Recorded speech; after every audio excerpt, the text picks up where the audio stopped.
काही सण फक्त साजरे करायचे नसतात, तर ते समजून घ्यायचे असतात. काही परंपरा फक्त पाळायच्या नसतात, तर त्या जगायच्या असतात. आज आपण असा एक सण समजून घेणार आहोत, जो बाहेरून तिळगुळ वाटतो, पण आतून जीवन दर्शन घडवतो.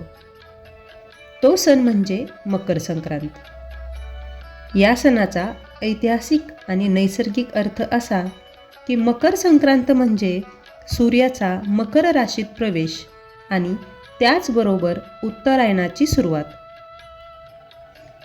भारतीय संस्कृतीत सूर्य म्हणजे ऊर्जा, शिस्त, सातत्य आणि प्रकाश. उत्तरायण म्हणजे अंधाराकडून प्रकाशाकडे जाण्याचा प्रवास.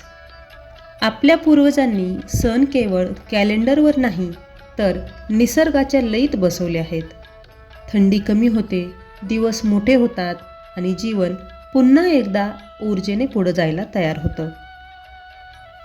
आध्यात्मिकदृष्ट्या मकर संक्रांत सांगते की आता आतल्या अंधारातून बाहेर या. उत्तरायण हा काळ साधना, शुद्धी आणि सकारात्मकतेचा मानला जातो. म्हणूनच दानधर्म, स्नान, संयम, गोडवा या गोष्टींना या सणात महत्त्व आहे. हा सण आपल्याला सांगतो की आकाशातील सूर्याप्रमाणे अंतरंगातलाही सूर्य जागा करा. तिळगुळ घ्या, गोड गोड बोला. ही ओळ आपण सहज म्हणतो, पण तिचा अर्थ फार छान आहे. तीळ हे लहान असतात, पण स्निग्ध आणि ताकद देणारे असतात. गूळ गोड आणि चिकट असतो, म्हणून तर सगळ्यांना एकत्र बांधतो.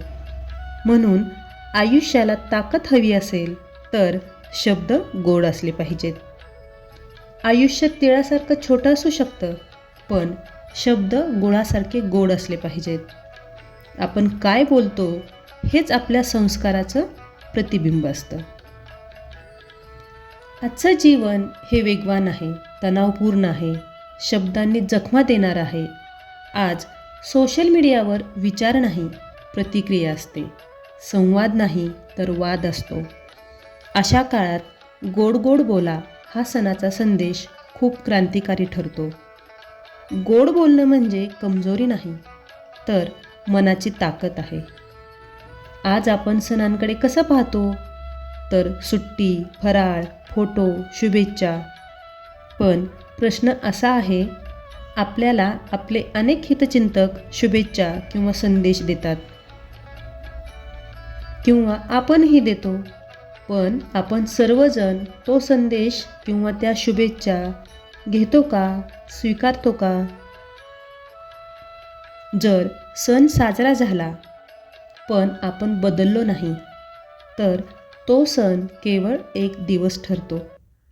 म्हणूनच आजच्या या मकर संक्रांतीपासून आपण सुरू करतो आहोत एक नवीन सिरीज, ज्यात सण म्हणजे विधी नाही तर विचार असतील, ज्यात परंपरा, रूढी नाही तर जीवनमूल्ये असतील, जिथे आपण प्रत्येक सण आजच्या जीवनाशी जोडून समजून घेणार आहोत. या मकर संक्रांतीला फक्त तिळगुळ वाटू नका, तर कटुता सोडा, शब्द सांभाळा आणि विचार गोड ठेवा. कारण सूर्य जसा उत्तरायणाकडे वळतो, तसं आपलं जीवनही प्रकाशाकडे वळायला हवं. ही फक्त सणाची गोष्ट नाही, तर ही जगण्याची दिशा आहे. धन्यवाद.